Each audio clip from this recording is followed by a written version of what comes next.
Hey friends, welcome to the channel again. My name is Jonathan, for those who don't know me, and I'm a dietitian that supports people who are struggling with binge eating, and I make educational videos on how to end binge eating, overeating, all those kinds of things to help you have a balanced relationship with food and not always be craving food 24/7. I'm getting lots of comments for me to react to ZOE, or specifically Professor Tim Spector. So let's get straight to it. Orange juice, in my view, I much rather people actually drank Coca-Cola because it's pretty obvious that's not good for you. That is a naughty treat, but nothing says it's great for you and your teeth. Whereas orange juice is ultra-processed food sold as health food. Okay, so I'm flabbergasted at the start of this video because this video has started quite strong. So he's essentially saying, as a professor, don't drink orange juice because it's ultra processed, but then again, just have Coke because that's better for you out of the grand scheme of things. So orange juice is still one of your 5 a day. It still contains antioxidants, even though it's been stripped of its fiber from the natural orange pulp. It is still much nutritious for you. It still contains lots of vitamins and minerals compared to Coke. So I'm completely flabbergasted why he's promoting Coca-Cola over orange juice, because it has this anti-halo of, shall I say, of being an ultra-processed food. Anything that's processed means that it's not in its natural form. A whole orange is not processed, but if you try to squeeze it, then technically it's a processed food. A whole tomato is not processed, but if you squeeze it into tomato juice or ketchup, that's a processed food. By definition, processed food doesn't mean it's instantly bad for you. And promoted to kids as a health drink, it really should come with a health warning. Everyone has blood sugar peaks. Very high sugar peaks, if you have them regularly, will predispose you firstly to type 2 diabetes. So sure, there is some truth to it that orange juice will increase your blood sugars, probably just as much as sugar-containing sodas will. But the British Dietetic Association actually says that you can only have 150 mils of fruit juice, which will count to your 1 of your 5 a day. So for those who are not aware, you need to get 5 a day of your fruit and veg, and fruit juice, 150 mils, which is probably like this much, will actually count as 1 of your 5 a day. But if you have maybe like 1 liter of orange juice, then that won't count to like 5 or 6 of your 5 a days, because it's high in sugar. We need to focus on whole fruits. So let's continue. I'm in an aisle tomorrow. How do I know what food is good and what is not?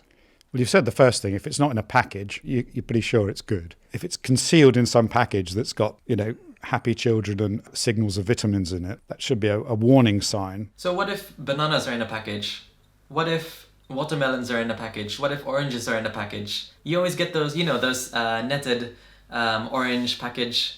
Just because it's in a package doesn't mean it's instantly bad. If anything, it actually preserves its freshness and it won't get expired really quickly. So just because something is in a package doesn't mean it's instantly bad or is hiding some poison or something. Its additives are and everything. The more you should be wary about it. The number of ingredients is another pretty good sign. So once you get over 10, particularly if there's lots you've never heard of you wouldn't find in your kitchen, you should also be wary that that is ultra-processed food. So everyone's always focusing on trying to avoid ultra-processed foods nowadays, but just because, as I mentioned before, just because something's processed doesn't mean it's instantly bad. It just means it's further away from its most natural form.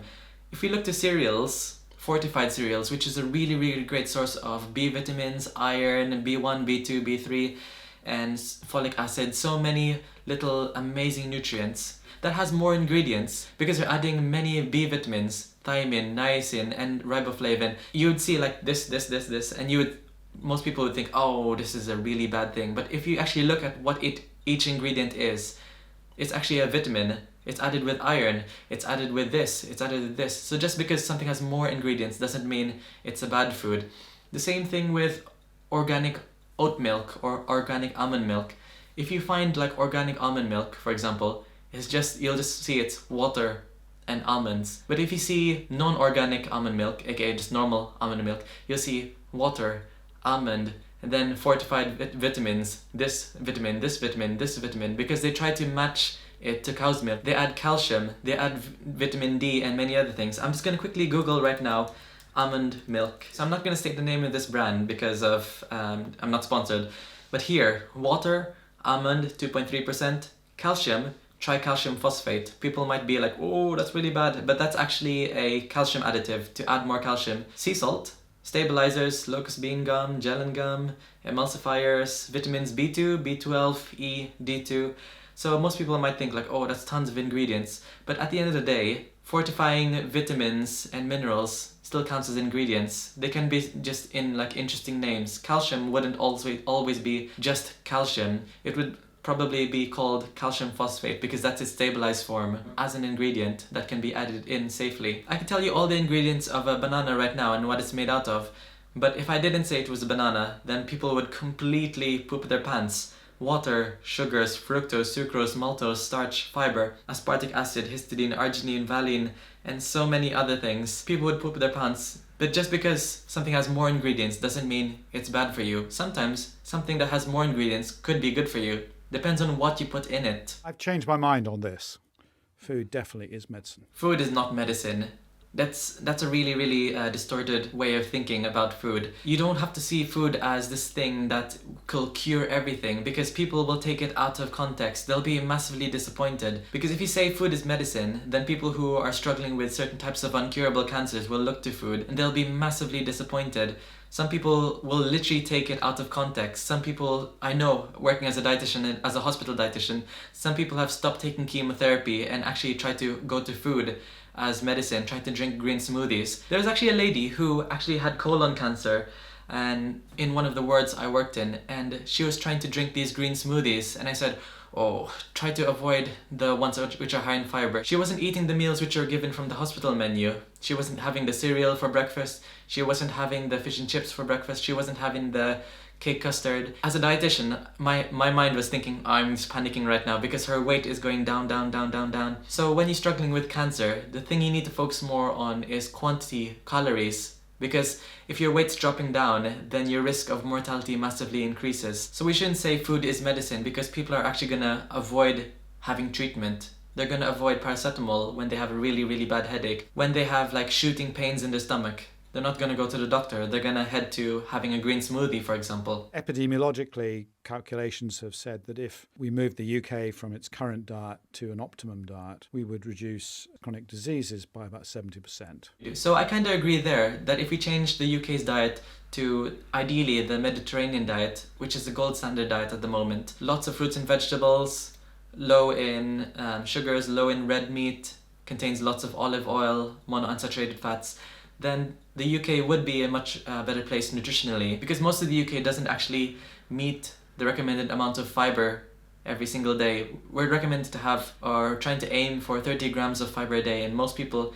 in the UK probably have like 12 to 20 grams of fiber at most. Medicines that would have that effect at this population level. The other thing that makes me really believe this is our work in cancer. People who had metastatic melanoma, who in the past, had very poor prognosis and outcome, but now these new immunotherapy drugs, a third or more of people surviving, forever. It's very dramatic, and rates are getting higher all the time. Now, we looked at the effect of diet on the baseline and the microbiome, and it nearly doubled the success rate of the drug just by being on the right diet and having the right gut microbes. And there's lots of data also about using things like mushrooms as adjuvants for chemotherapy, where they increase survival rates by 20%. So I'm really keen to find out the studies that he's talking about, because these are quite massive claims. And if you know these studies, then comment below where I can find them, so I can just take a look at them and try to criticize them, try to judge the efficacy of these studies and the reliability of these studies. What we need to remember, that food, it can be helpful with medicine, but it shouldn't be just medicine. He was mentioning that the food, the mushrooms, is working with the chemotherapy, or the optimum diet is working with the chemotherapy. Sometimes people skip chemotherapy because they think it's doing more harm than good. To help your gut, avoid eating overnight, so reduce your eating time. Do you eat late at night? Sometimes when I've come back from work late, I'll eat an hour before I go to bed, which I know is bad. And my heart rate monitor tells me it's bad as well because it calls me out on it in the morning. We all have busy work and sometimes you've got to eat and whatever. But if you just in the morning delayed your breakfast so that you had at least 12 hours between eating episodes and ideally 14, we're doing studies now that's showing that's pretty good for most people. He's one of those people that promotes intermittent fasting, which is really, really interesting. But at the same time, intermittent fasting can increase your risk of binge eating disorder. It can increase the risk of disordered eating habits. So telling everyone to intermittent fast in the morning isn't a one-size-fits-all. And sometimes having regular meals actually can be really, really helpful. He's going to talk about giving your gut a rest might be quite beneficial. But for example, as me working in the hospital as a gastro dietitian and an eating disorder dietitian, if you go for a long period of time, probably more than 8 hours, without eating, that can be quite painful or distressing for your IBS. 1 in 4 people struggle with IBS, which is a very, very common issue. So many more people struggle with many other different conditions as well. So you can't give your gut a rest because your gut is always working. It's always doing something. Giving your gut a rest is really important. So if you end up having a late dinner, then have a later breakfast. Correct. And that's what, if you ever go to Italy or Spain, you can't get an early dinner and you sit down to eat, but they don't have breakfast. They would have an espresso and a cigarette. I'm not saying I'll have the cigarette. But I've been to Italy quite recently and they don't actually have correct me if I'm wrong and comment below if you're Italian and tell me the right way that you have breakfast. But when I went to Italy, most people actually have like coffee or some sort of espresso with a croissant or a very, very light meal, and some people have like wine with their breakfast. It's not that they just have coffee, they always have something quite sweet, mostly a croissant or some form of sweet pastry. They always have something for breakfast. You know what I mean? So it's not a big deal. They don't sort of say, oh, we can't go to work without it. And they would have something, a snack at 11 with their next coffee. Yeah, it sounds like I'm very much Italian.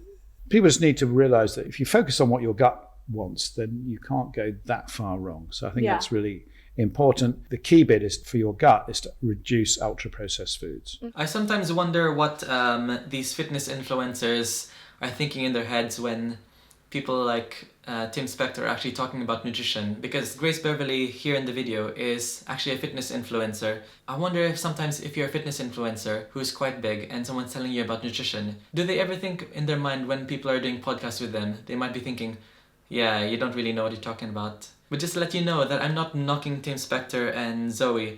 What is really important is the delivery of the messages. And sometimes some of his messages couldn't be applicable for the whole population. And sometimes the delivery and the messaging could be quite wrong. But do you think I'm being a bit too harsh? Because sometimes when people are in podcasts and in a live setting, sometimes they blurt out the wrong things. Maybe he actually meant to have orange juice instead of Coke with the previous video. Let's go for one more video. Probiotics and prebiotics are confusing terms for many people. So I'm going to help you through this. So a prebiotic is basically food for your gut microbes. And really anything that your microbes eat that makes the good ones flourish is a prebiotic. So think of them as like fertilizers in that way. And therefore, whether it's cabbage, broccoli, any of these things that you commonly have that are generally high in fiber, whether there's nuts, seeds or grains, all of these things are different prebiotics. They have different chemicals in them. And the microbes feed off the different chemicals, and this encourages different diverse species to grow. So the greater the difference in fertilizer, the greater the different species you have, and the better your gut health. Now, probiotics, on the other hand, are simply live microbes in food.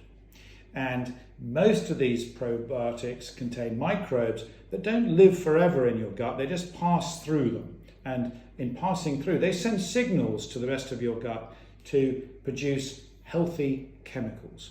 These healthy chemicals we call postbiotics, but don't worry about them because you can't really see them. The important thing is, for a healthy diet, you need both prebiotic fertilizers and probiotic foods on a regular basis. So this I can completely agree. Everything he said here is absolutely correct. So probiotics are the live bacteria. Prebiotics are the food for your live bacteria. Sometimes people really focus too much on what's the best probiotic to take, what probiotic is the best thing. I need to include as many probiotics as much as possible. But then they don't eat any prebiotics. They eat burgers, chips, ice cream, they don't include any fiber. I would say first priority is to focus on prebiotics. Try to focus on having as much fiber, as much variety in colors, as much variety in fruits and vegetables every single day, every single week. They say that in the UK you need to focus on a minimum of 5 fruits and veg a day, because the more the better. Aside from the variety of the probiotics and prebiotics you can get from fruits and vegetables, the more color, the more better, because each color contains phytonutrients. Like the red in tomatoes, for example, it provides lycopene. The purple provides another phytonutrient.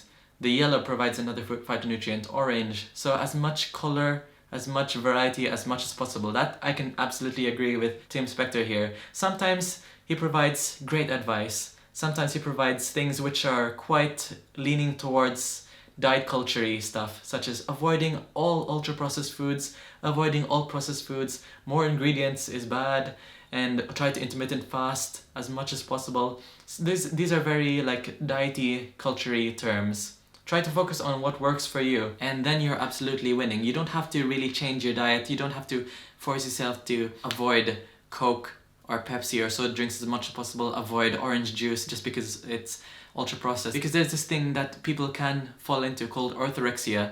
When you're focusing too much on clean eating, trying to avoid things which are ultra-processed, trying to avoid things which are not organic, then you can focus so much on only having the clean foods, and then you try to avoid all the bad foods or the junk foods, that you start to not have much balance in your life. You try to avoid eating out with friends, you try to avoid going out to social events, going out to eat out with families, avoiding birthday cakes as much as possible.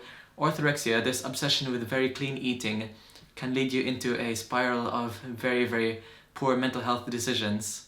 Which is why I'm very, very critical of these certain things of Team Spector, because these certain habits, such as avoiding all bad foods, only focusing on good foods, avoiding all processed, only eat clean foods, these are orthorexic behaviors, and then it could lead into a very, very slippery slope.